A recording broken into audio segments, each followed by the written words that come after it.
What's up, family? It's your boy Shaman Treez, creator of Treez of Knowledge. Somebody messaged me this question, which compelled me to make this video. You know, usually I'll just respond, I'll write back, but I just felt like I needed to address it in a video form to not only help this individual, but also help other people that, are maybe, experiencing the same fear. Now, the question was, what would you do if you found out that who you truly are, is revealed to be someone you don't even like or you don't even want to be? Okay, so I'm going to repeat that question. What would you do if you found out that who you really are is actually someone you don't even like or you don't even want to be? And the answer to that question is that is impossible. That you only come to that conclusion about yourself when you are using external means to realize yourself. Or in other words, you're using your mind, you're using the mind to realize the self, and that will always leave you short, because the mind cannot know self. I'm going to say that again. The mind cannot know the self. It can intellectualize about it. It can theorize about it. But it can never directly know. And in Zen, this is actually a big issue that we all have as a collective, as a human collective, is that we're using the mind to realize things that are outside of the mind, which is spirit, which is soul. See, the mind is a vehicle for spiritual expression and creation. It is the vehicle of divine creation. In metaphysics, we are taught that the universe is mind, and there is only one mind, and in essence we all share a mind. And it's very easy when we are so wrapped up within our own minds to be dependent on the mind to give us the answers of who we are. The mind is a great tool, and it can figure out a lot of things dealing with logic. It can solve problems, it can do a lot of things, but it can never truly know the self, because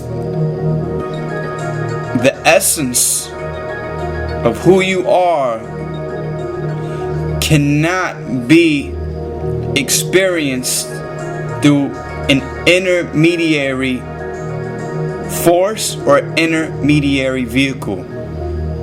For example, you can't realize the self by just looking at the body, or by just seeing the emotions or the mental states or even thought forms.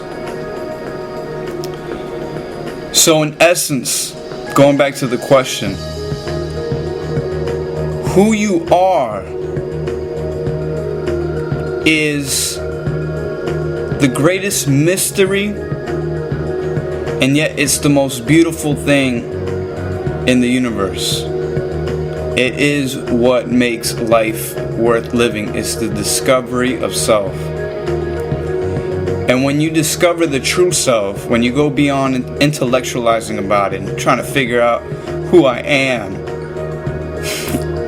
just, it's part of the path. But when you just let go and realize that only through the direct experience of your consciousness can you realize self, because the self, in essence, is the essence of all consciousness. There's a Japanese word called mushin. And mushin means the mind without the mind. And it's what I like to call the higher awareness. And it's only through this higher awareness, when we transcend the mind and we're actually able to sit on the throne of self and realize that we are the source behind our own awareness, and that the mind is just a vehicle that we use to express things from our spiritual impulses. And if you come to that conclusion that, this is not who I want to be, or I don't even like me, then you are under the spell of some kind of an illusion. Because you are, the essence of who you are is the Most High, is Buddha, is the Christos. But you can only experience that through the pure awareness, through stilling of the mind, making the mind still, so you can go beyond the mind and see what is there and experience what is there. And the only thing that is beyond the mind, beyond the body, is your essence, which is pure, divinely intelligent, infinitely capable of all things, of doing all things and creating all things.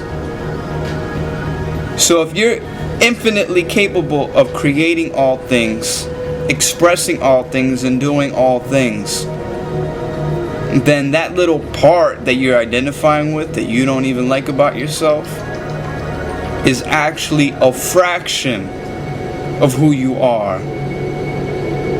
Okay? Yes, all is self. So there are things out there that you might not like.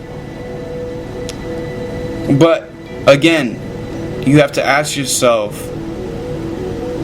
why am I focusing on just that small fraction and saying this is who I am? And when you are able to let go of that spell that you're placing on yourself, either due to low energy, low vibrations, low mental vibrations, lack of self-worth, lack of self-esteem, lack of self-respect,